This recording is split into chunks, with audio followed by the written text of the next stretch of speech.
দেশের ইতিহাসে প্রথমবারের মতো রাষ্ট্রীয় কাঠামোগত সংস্কারের এক বিশাল কর্মযজ্ঞের দলিল জুলাই জাতীয় সনদ ২০২৫ চূড়ান্ত হয়েছে। ৩২টি রাজনৈতিক দল ও জোটের পূর্ণ ঐকমত্যের ভিত্তিতে ৮৪ দফা সম্বলিত এই সনদটি স্বাক্ষরের জন্য প্রস্তুত।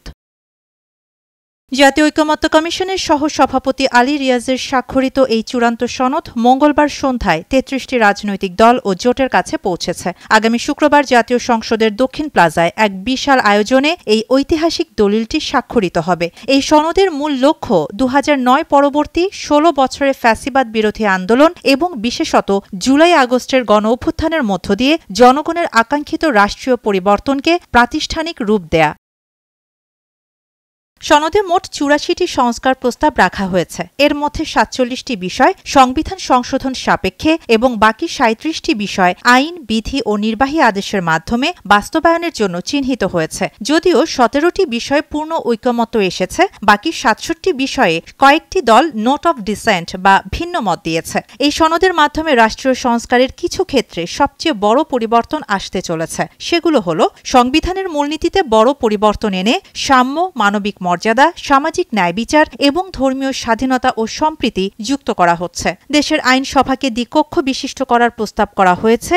যদিও এই বিষয়ে ২৫টি দল একমত হলেও ৫টি দলের ভিন্ন মত রয়েছে। নিম্নকক্ষের ভোটের ভিত্তিতে উচ্চকক্ষ গঠনের প্রস্তাবের ক্ষেত্রেও ৭টি দলের নোট অব ডিসেন্ট রয়েছে। রাষ্ট্রপতিকে উচ্চকক্ষ ও নিম্নকক্ষের গোপন ভোটে নির্বাচনের বিধান, প্রধানমন্ত্রীর পদে এক ব্যক্তির সর্বোচ্চ ১০ বছর থাকার সীমা নির্ধারণ, তত্ত্বাবধায়ক সরকার ব্যবস্থায় গঠন প্রক্রিয়া, কার্যাবলী ও মেয়াদ বিষয়ে সংবিধান সংশোধন। আপিল বিভাগের জ্যেষ্ঠতার ভিত্তিতে প্রধান বিচারপতি নিয়োগ এবং বিচারক নিয়োগের জন্য স্বাধীন বিচার বিভাগীয় নিয়োগ কমিশন গঠন করে তা সংবিধানে অন্তর্ভুক্ত করা হবে। দুর্নীতি দমন কমিশনকে সংবিধিবদ্ধ প্রতিষ্ঠান থেকে সাংবিধানিক প্রতিষ্ঠানে পরিণত করা হবে।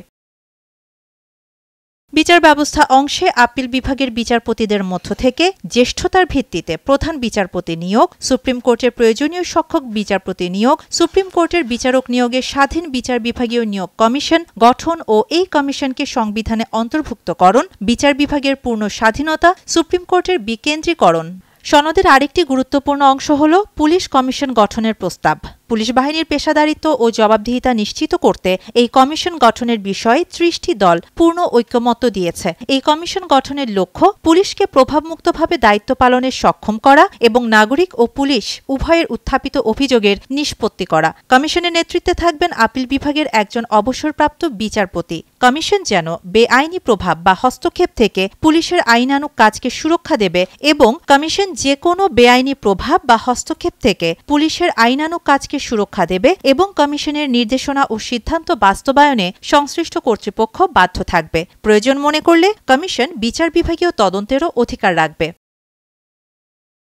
এই সনদের মাধ্যমে ৩২টি দল ৭ দফা অঙ্গীকারনামায় আবদ্ধ হয়েছে। সবচেয়ে বড় অঙ্গীকার হল জুলাই জাতীয় সনদকে পূর্ণাঙ্গভাবে সংবিধানে তফসিল হিসেবে বা যথোপযুক্তভাবে সংযুক্ত করা এবং এর বৈধতা নিয়ে কোনো আদালতে প্রশ্ন উত্থাপন না করা। গণ অভ্যুত্থান পূর্ব ১৬ বছরের সংগ্রামে গুম, খুন ও নির্যাতনের শিকার হওয়া ব্যক্তি এবং গণ অভ্যুত্থানকালে সংঘটিত সকল হত্যাকাণ্ডের বিচার ও শহীদদের রাষ্ট্রীয় মর্যাদা প্রদান করা হবে।